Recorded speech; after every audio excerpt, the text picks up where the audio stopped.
Starting now. Today is the 204th Friday group meeting. The topic is 75 years of Constitution and Supreme Court. Speaker is our beloved senior advocate, topmost senior advocate of this country, Mr. Shekhar Naphade. Earlier also, Sir addressed our group on 23rd March 2018, that is the Land Acquisition Act, and again 28th February 2020, Impact of Constitution on Criminal Law, Part 1, and again 6th March 2020, Part 2, Impact of Constitution on Criminal Law. Again 24th February 2023, the Constitutional Transformation, Silences of the Constitution. Sir, your contribution in our YouTube channel, 48,000, sir. Oh, I didn't know Yes. that. So, actually we thought it the Diamond Jubilee celebrations of Supreme Court, the same way we want to, I requested immediately sir, so he kind enough to address just small changes and all. Sir, now you can initiate, sir, please.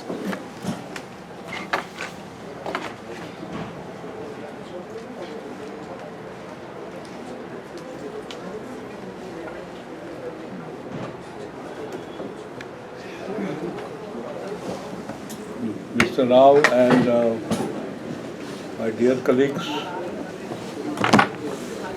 first let me thank you all for giving me this opportunity to share with you whatever bit that I have learned. The first question that came to my mind, where and how do I begin?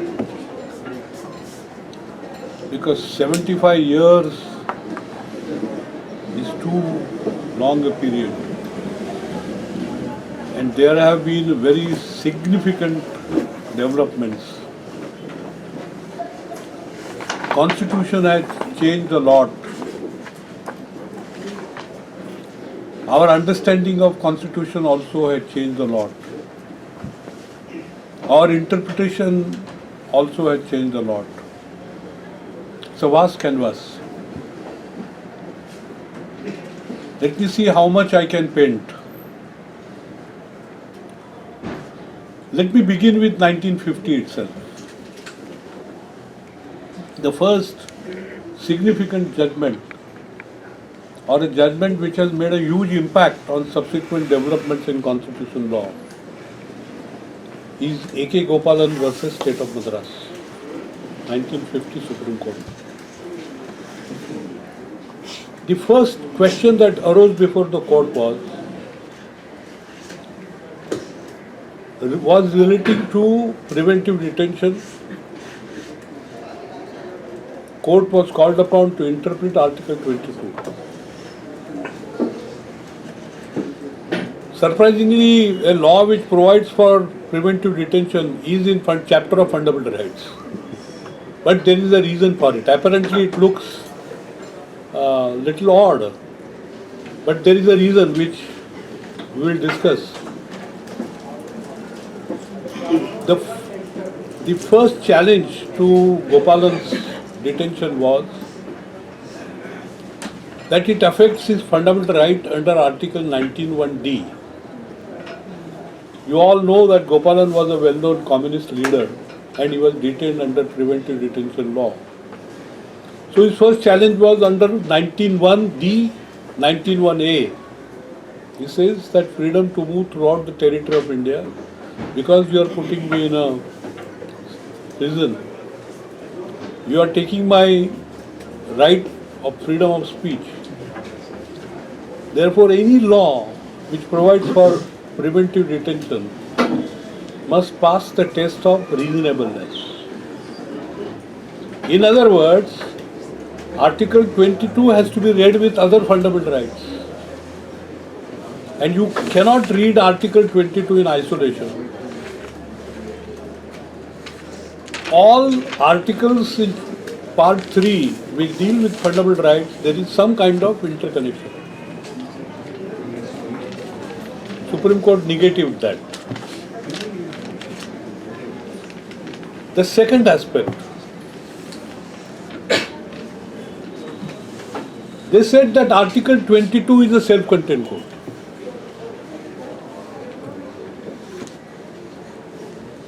And Article 21 says, because Article 21 was also a part of argument,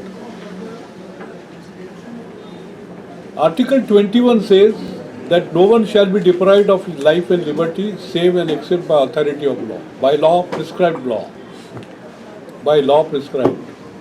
So the question before the court was whether the law which deprives the citizen of his fundamental right of liberty guaranteed by Article 21, whether the reasonableness of that law can be tested. So again we go back to Article 21 should be read with Article 14, Article 19, etc. And therefore implicit in Article 21 is the principle of reasonableness. Supreme Court negated that contention also. They said law means law. We cannot examine the reasonableness of law.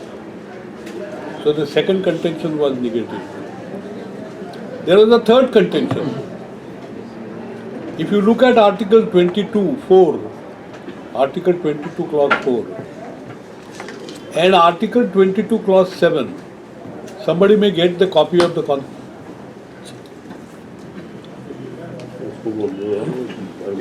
Anyway, in the meanwhile I will proceed.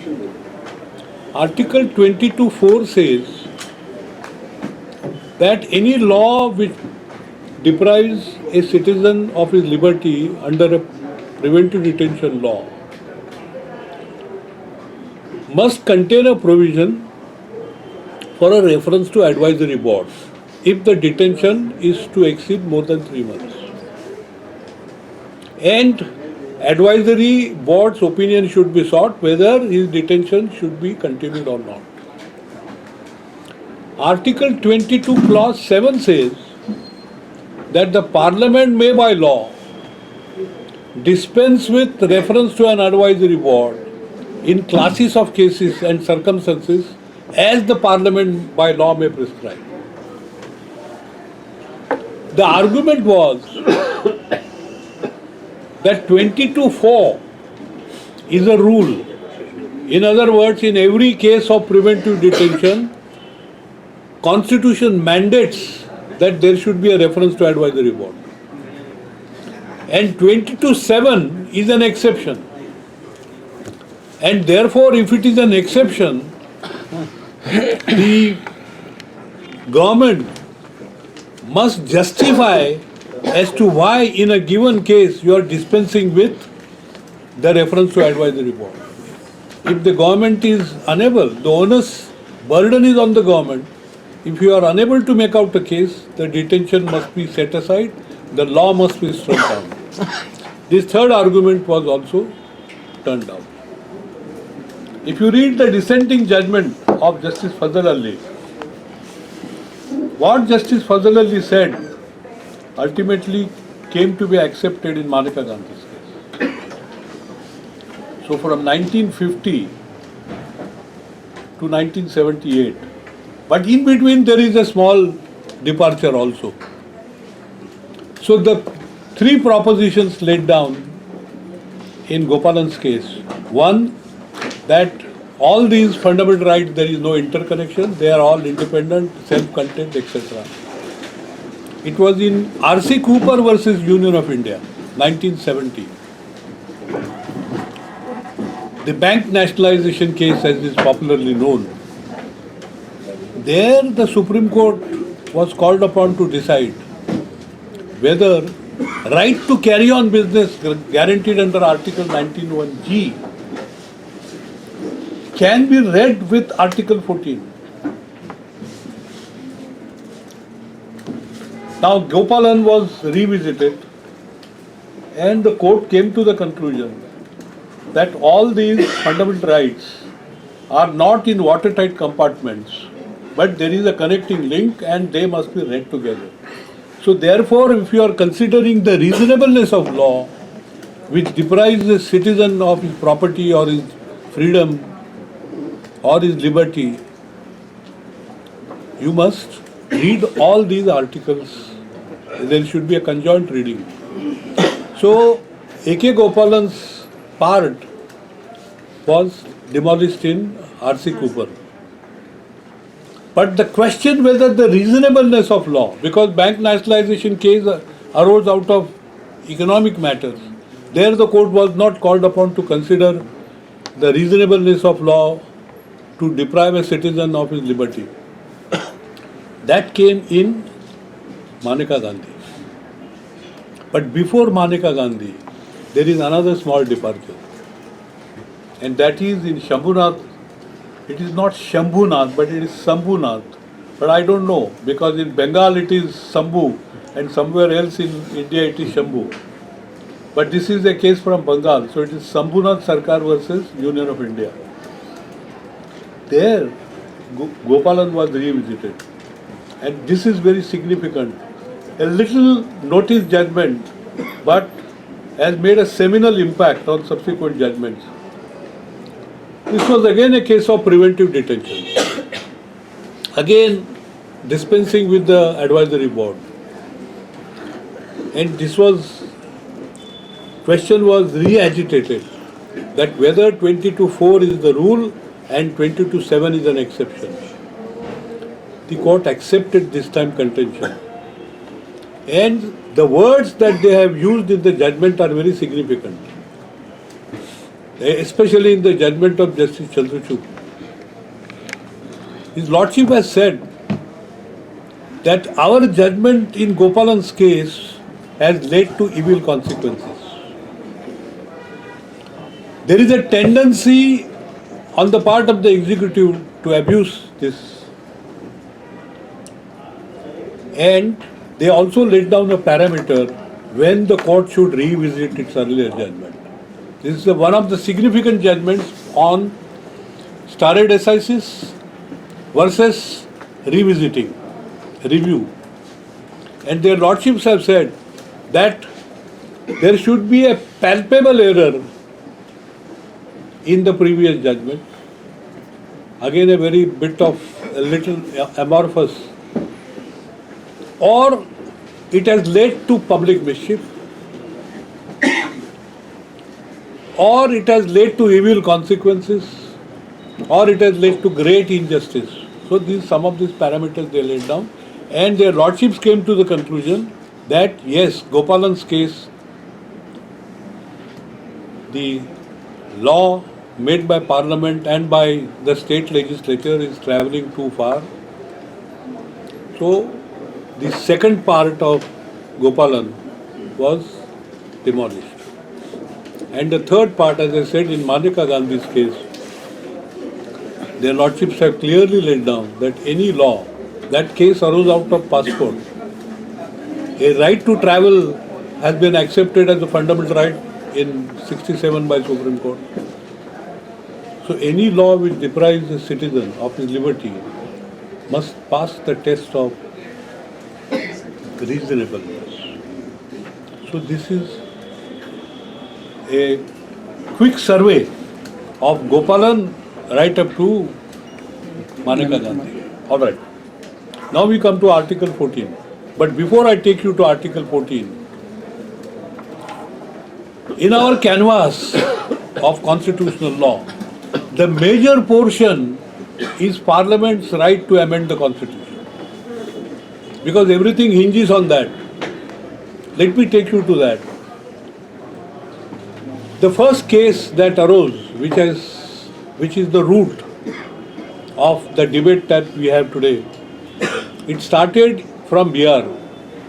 The Bihar legislature passed a law known as Bihar Land Reforms Act, 1950.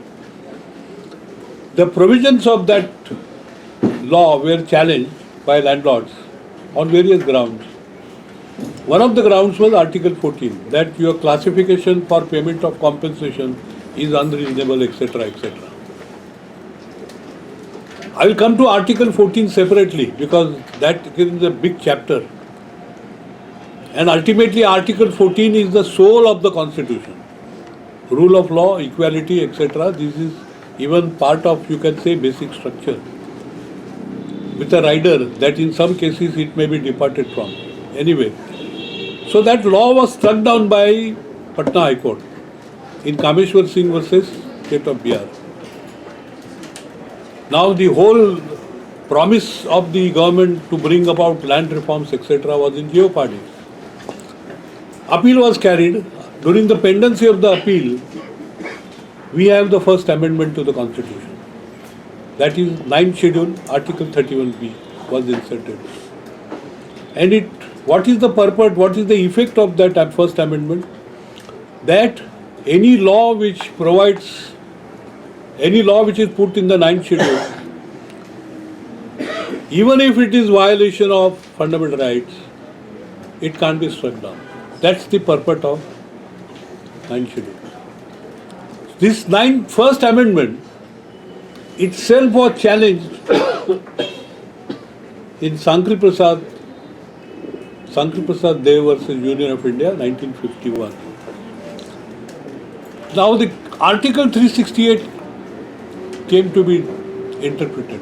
If you look at Article 368, it only says the procedure. So the interesting part of Constitution is that if you go by two literal words, you will have a particular set of consequences. But if you see the constitutional spirit, that's why we have the silences of the Constitution, these concepts, constitutional morality concept, so on and so forth. So we read into the Constitution something which is what is called as the spirit of the Constitution. Now, court held that the First Amendment is valid. Court further held that it is amendment to the Constitution is not a law within the meaning of Article 13. Court further held that it is an exercise of constituent power. So amendment of the Constitution is an exercise of constituent power and therefore beyond the pale of challenge. It's not a law within the meaning of Article 13 and therefore not. But those were the days when our entire focus was on fundamental rights, which later on we learned. I'll come to that. Because there are other parts of the Constitution. Say for example, Constitution says democratic sovereign republic. Suppose tomorrow by a constitutional amendment we do away with democracy. Right? What are the consequences? So, but those were the days, soon after the independence, where the promise of land reforms was dominating the scene. What we learn from that process is that just as there are social dynamics, the society is changing, our culture is changing, our economic activities are changing. There are sweeping changes which are taking place and they do make an impact on the Constitution and its interpretation. So, Shankar Prasad is a classic case where the land reforms was the urgent necessity. So therefore it made its impact on the interpretation of the Constitution, and Supreme Court laid down these propositions that any law which is put in the 9th schedule cannot be challenged on the ground of fundamental rights, and it is an exercise of the constituent power. The other issues were not focused, were not before the court. All right. Then from 1951 to 1967, if you see the 9th schedule, how many laws came to be incorporated in the 9th schedule? Whenever Parliament thought that the law will be challenged, you put it in the 9th schedule. Some laws which had nothing to do with even with land reforms, you will find scores of them in the 9th schedule. Our court realized that this is going too far. Comes the Golaknath, 67, and court put a break. Said no. Hereafter, you can't curtail fundamental rights even by constitutional amendment, and the constitutional amendment is also a law within the meaning of Article 13(2). And there came the doctrine of prospective overruling. They said, all right, all amendments, damage that has taken place is okay, because if we strike down all the laws, there would be economic chaos. How do you readjust the rights of the people? See, this is some mechanism by which you don't disturb the social, political, economic stability. Because if the rights of the people are to be rewritten on the ground that the laws under which they have acquired rights or were subjected to obligation, it will create chaos in the body politic. So the court came with the doctrine of prospective overruling. All amendments to the constitution which were made prior to that, they are all saved thus far, but no further. 67. Now we come to 73. Again, because again Keshavananda Bharati has come from land reform laws. Again the whole issue was debated. This is a bench of 13 judges. And there are 11 judgments.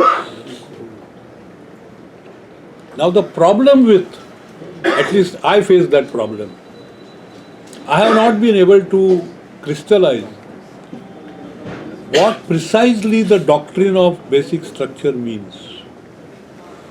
There are 11 judgments, and you cannot demarcate those judgments into two groups.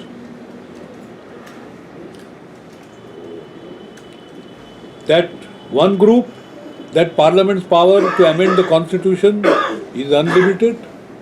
The other group, no, it is limited. You cannot, these 11 judgments cannot be divided. Some judgments are on this side, some judgments are on that side. You cannot identify 7 judges who take a particular view which you can characterize as a ratio. Very difficult. People have attempted. In fact, if you see the report in SCR, there is a summary of the judgment, but it's not signed by all judges. It is signed only by 9 judges. So again, you cannot go by the summary. It's defined. For example, you will find several paragraphs in several judgments that Article 14 is the soul of the Constitution. But I can show you paragraphs to the contrary. Even Article 14 will have to be sacrificed. So therefore the point is that basic structure doctrine draws a via media between the extreme proposition in Shankari Prasad that the Parliament's power to amend is unlimited, and Golaknath's case that no, you can't do that. How this debate started, I must tell you briefly. Prior to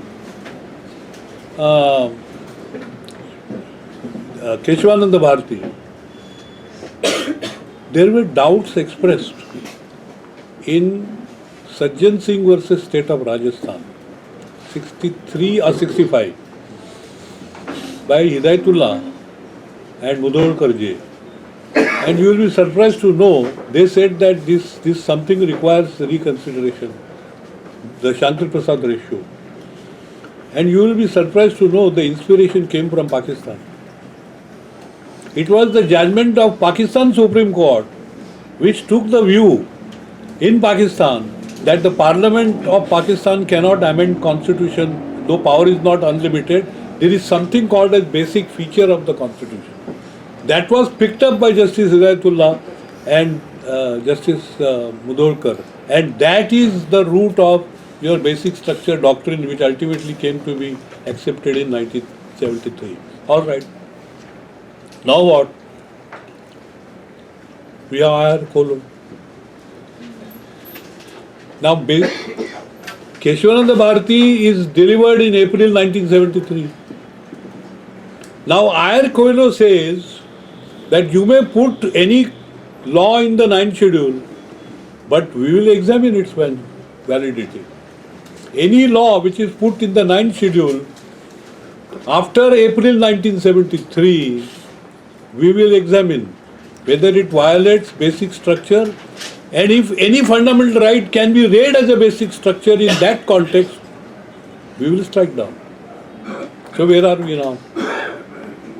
So Shankar Prasad, Golaknath, Keshavananda Bharati, Ayar Kholo.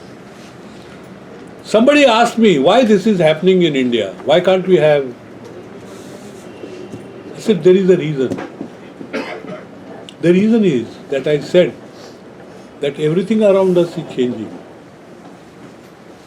There is social dynamics. Now, I'll give you a small example. Why this is necessary or inevitable. I may not use the word even necessary, I would say it is inevitable. Take landlord-tenant relationship. Some of the rent laws in various states, they fix the standard rent with a date which is say 1940s and 50s. And in course of time, inflation, the landlords were getting a pittance. So in the early days, the landlords were exploiting the tenant. That's why these rent legislations came.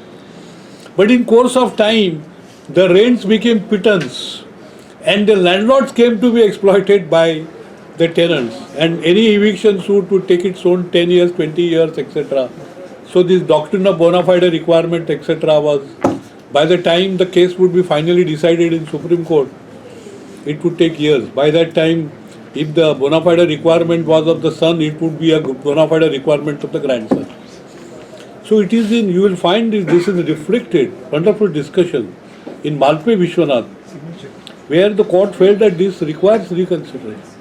So the point that I am making is that as changes take place in your political structure, in your economic structure, your culture,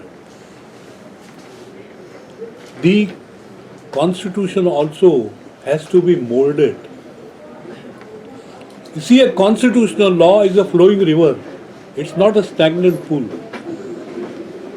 It is impossible to have a stagnant constitution.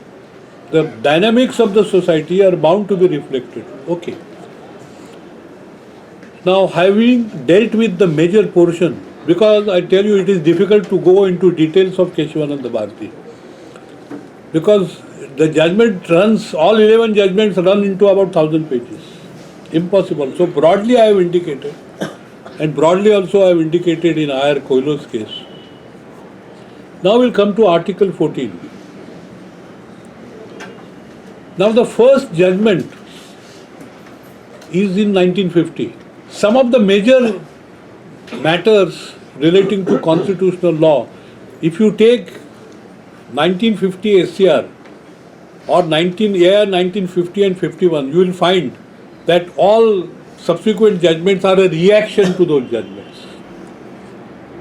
Like Keshavananda Bharati, A.K. Gopalan. This another case is Charanjit Lal Chaudhary versus Union of India. There, a textile mill known as Sholapur Textile Mill, they closed down, the management closed down. The government of India issued an ordinance. Under that ordinance, the management of that textile unit was taken over. That ordinance subsequently became a law. One of the shareholders challenged that ordinance and that act. The ground was that why me? This was a precursor of Industries Development Act 19, which came subsequently, where under section 18A and 18AA, the government of India has power to take over the management of any company. Now under the Companies Act also there are more sweeping provisions. So the question was that why am I discriminated against?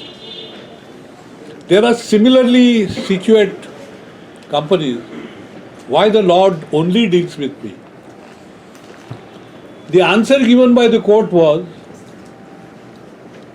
that the closure of this unit is not in public interest because you are producing important commodity, that is cotton, which was then in bit of scarce commodity in India. Now we have overproduction.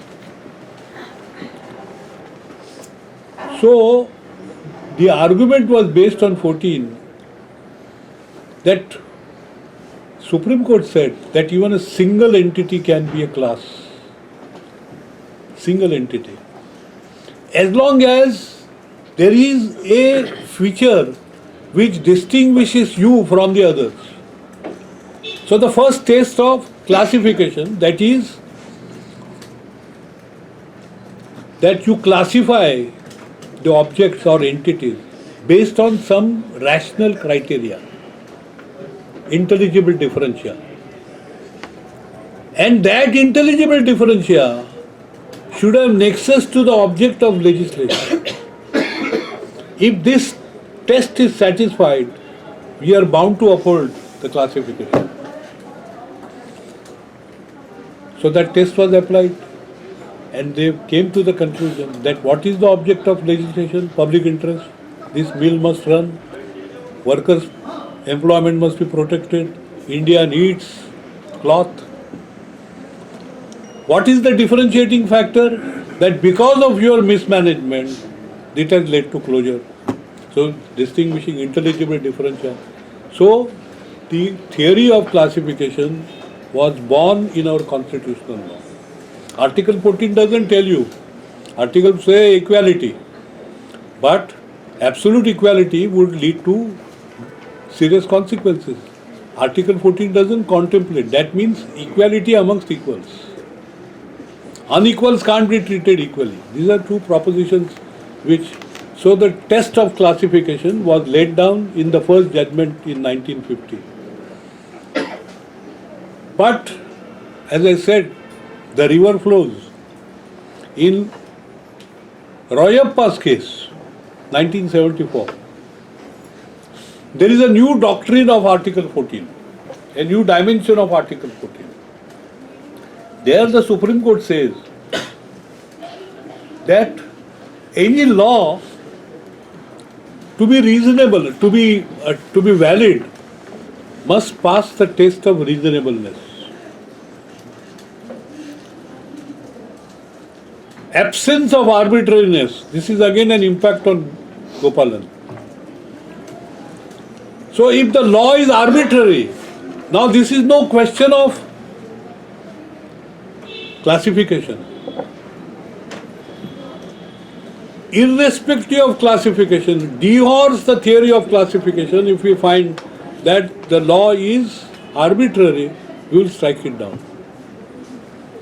But in Royappa's case, this new aspect of Article 14 is not very crystal, but you can read into it. But this doctrine got crystallization in Ramana Shetty, R.D. Shetty versus International Airport Authority, 79.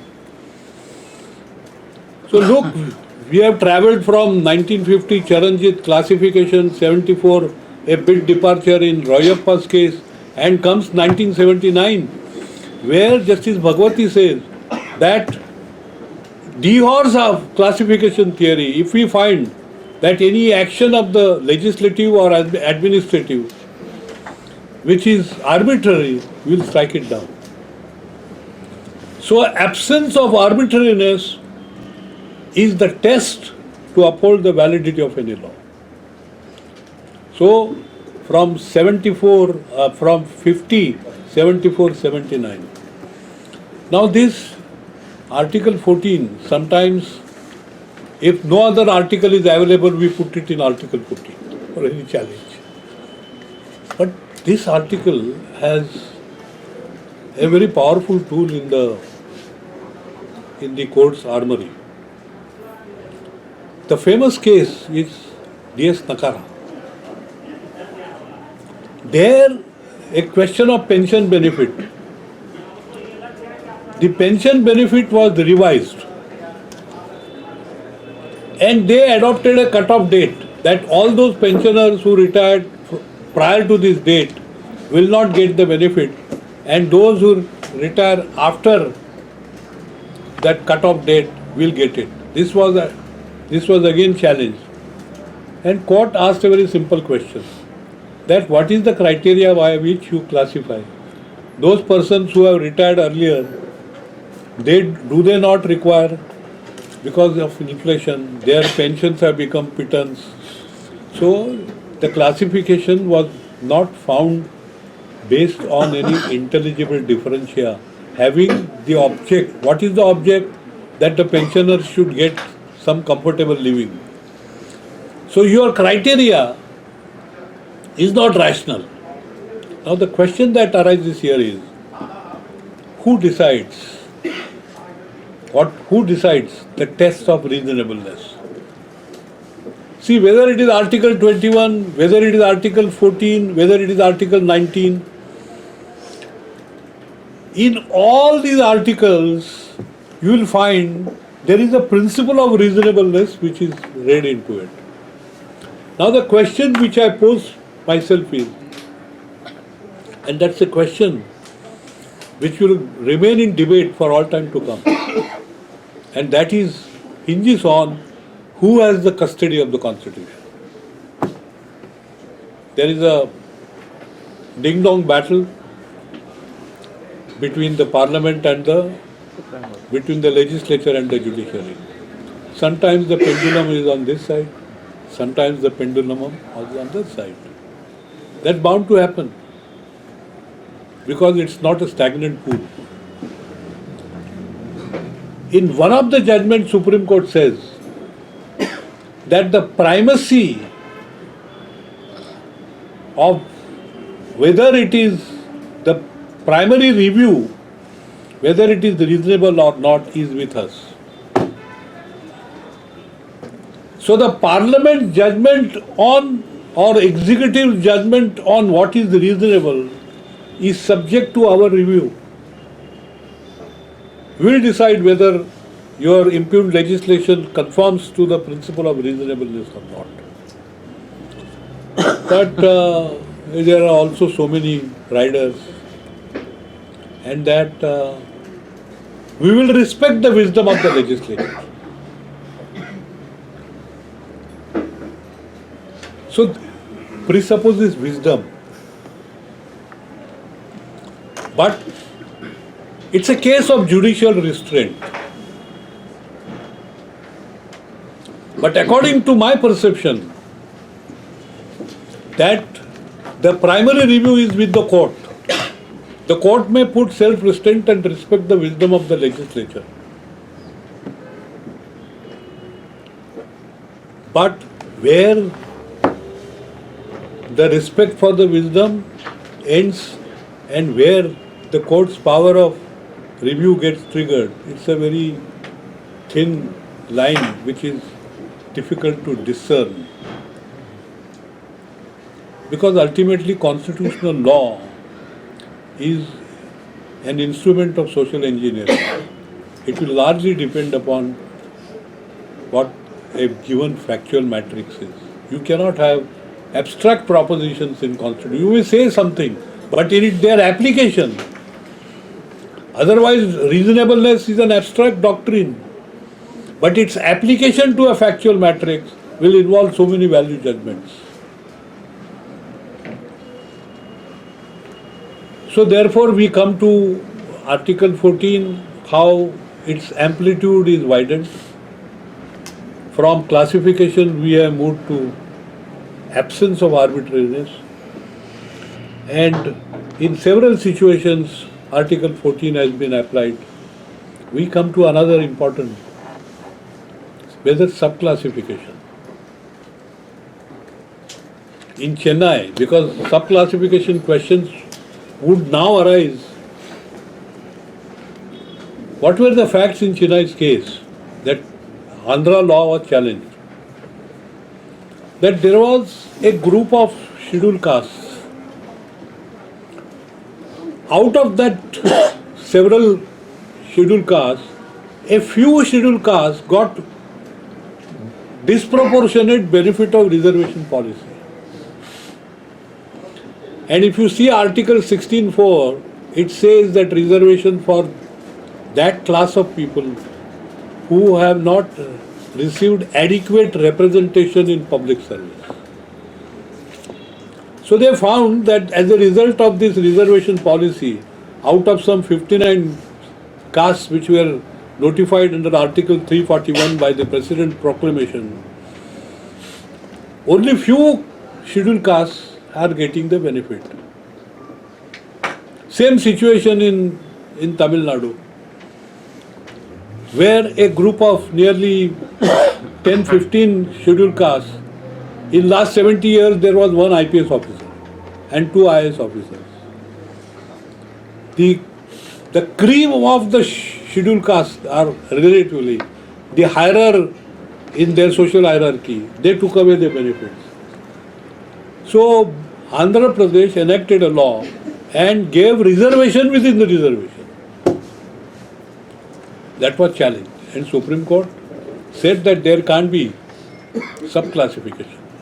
But in my respectful view, the court lost sight of the fact that what is the test? Intelligible differential. Now you find that there is a group in the scheduled caste which is now much better off. They may not be as better off as open category candidates, but relatively they are better off than those who are at the lowest rung. So why it can't be an intelligible differential? So the Chennai's case is being revisited. I just argued it last week. Let's see what happens. So subclassification is again on the anvil. Now I come to another case which was decided yesterday. It is better to be bit contemporary. That yesterday's case, that is electoral bonds, I hope you are all aware what that judgment is all about. In R.K. Garg versus Union of India, R.K. Garg was one of our lawyers here, a very eminent. He filed a petition challenging the bearer bonds which were issued. What was the scheme of that bearer bonds? That if you have black money, undisclosed, let me put the better word, undisclosed income, and if you disclose it, then you will not be prosecuted, no penalty, nothing, you pay some 33% and that's the end of the matter. And file will be closed. This was challenged by R.K. Garg himself. Therefore it is known as R.K. Garg versus Union of India. 2 points were raised. That look, there should be some connection between the law and morality. Second contention was that those of us who paid our taxes honestly,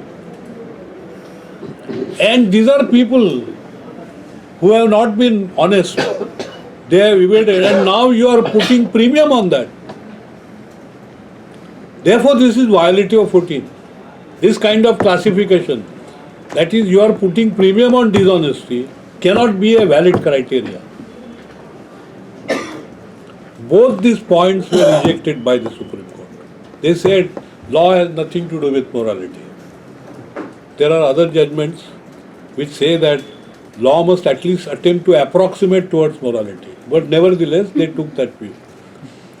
And they said that the economic considerations far outweigh this question of morality. This money should come into the mainstream and should be put to productive uses. And therefore, as far as economic affairs are concerned, the parliament should have a more leverage. And therefore, we cannot apply the same stringent norms which otherwise we apply in Article 14. So, a substantial departure. Now see the yesterday's judgment. Why this yesterday's judgment, if I were asked to justify, the justification is this. Now, R.K. Garg was 1980. In between, you had a development. See, a constitution law is a flowing river. Some stream may hit. It's not that in a given topic you have a straight line. It never happens. But in between there were other streams. Which were they? It begins with S.P. Gupta, 1982. Citizens' right to know, which made impact on your electoral law. Representation of People's Act had to be amended. That you must disclose, the candidate must disclose in the affidavit that whether he has a criminal case, whether what are his assets, etc. and whether he has defaulted in paying any local taxes or anything of that sort. That came as a result of people's right to know. 19(1)A. Look at the dynamic interpretation of 19(1)A. That citizens' right to know the candidate's antecedent flows out of 19(1)A, and that development took place from S.P. Gupta's case, which ultimately you have the 3 judges case, which says that ultimately the collegium system came into being, then they tried to undo that system, and then they enacted that which was struck down, that independence of judiciary. That citizens' right to know, which a development which took place in 1982 and travelled up to the 3rd judge's case, where a right to know has become a part of fundamental right. That has made impact on electoral. So people should know who is contributing to which party. So from R.K. Garg to yesterday, 2024, February, in between, there are other streams which made the impact. Now, we go back to basic structure. We have now debate in this country. How much time I have still? Another 1 hour. Huh? Another 1 hour. Another 1 hour, I will be exhausted. Exactly. 7 minutes. 7 minutes. 10 minutes I will take. Yeah, okay. 3:30. Because my next lecture is on next Friday, 23rd. Part 2.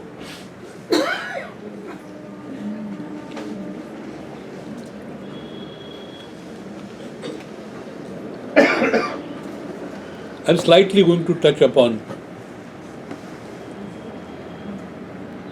the triple talaq case. Now, this is another judgment, very difficult to decipher the ratio. There are 3 judgments. One by Justice Nariman and Justice Lalit. Second judgment is of Justice Kurian Joseph. And the third judgment is of Justice K.R. and Nazir. As far as Justice K.R. and Nazir's judgment is concerned, it's a minority judgment. Therefore, we need not go into that. We cannot find out ratio from a minority judgment. But Nariman and Lalit's judgment and Kurian Joseph, they differ on reasons. Their ultimate conclusion is same, that is, triple talaq is not permissible. But that's a conclusion. What is the reason? Because the ratio is the reason. The court gives a reason for a proposition. It is that reason which is the ratio. Now, Nariman and Justice Lalit say that they apply the test of 14. Constitutional, they go on constitutional morality. Article 14. Justice Kurian Joseph declines to go into the constitutional parameter. His Lordship says that it is not an essential part of the religion. And since it is not an essential part of the religion, it is not sanctified by Quran. And therefore it is bad in theology and therefore bad in law. So the entirely different stream of reason. So how do you find out the ratio? There is no ratio. Now I close this discussion on this topic. The secular courts' power to decide what is an essential religious practice. It's a hot subject because that 91 Act is under challenge here. Some of you perhaps may not be aware that 1991 Act, I forget the title, it's a long title, never mind. It says that a particular religious structure as it existed in 1957, 15th August 1947, it will maintain its character. Suppose it was a temple, it will continue as a temple. Exception was, from that law, Ayodhya was accepted. So the question of Ayodhya was kept open. Now there are large number of structures. You will be surprised to know there is a conflict between Shvetambars and Digambars. Whether it's a Shvetambar or whether it's a Digambar, whether it's a Hindu temple or a Jain temple. So there are variety of conflicts on this issue. Now the central point, even in Sabrimala, what is the issue in Sabrimala which is sought to be reviewed? Whether not permitting certain class of ladies into that temple, is it an essential religious practice? Second question, whether it is for a secular court to decide what is an essential religious practice, subject of course to public morality, this, that. So these are two crucial issues. First, how do you decide what is an essential religious practice? And second, who decides? Whether the secular court can decide or whether that community itself can decide, no, according to us this is an essential religious practice. If you go by Kurian Joseph's reasoning, it appears that his lordship has accepted that the secular court will decide. Because his lordship says it is not sanctified by Quran and therefore it's bad in theology and therefore bad in law. But in Sabrimala this issue is kept live. We don't know when the bench would be constituted or in foreseeable future or not. So I have just touched 5% of constitutional law. There is a vast canvas which we will try to cover, okay, on the next lecture. Thank you very much for... Wait. Keep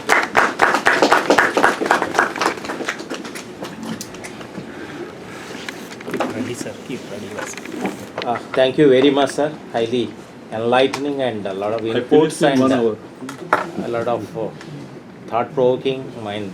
This thing for any student, any law graduate or any practicing lawyer, the way 1950 A.K. Gopalans to Maneka Gandhi, Fazal Ali dissenting judgment, whatnot, everything, sir, you explained in 5% this thing.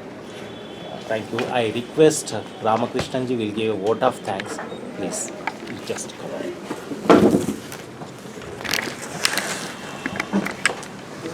Thank you, sir. Thank you, ladies and gentlemen. It has been absolutely enlightening.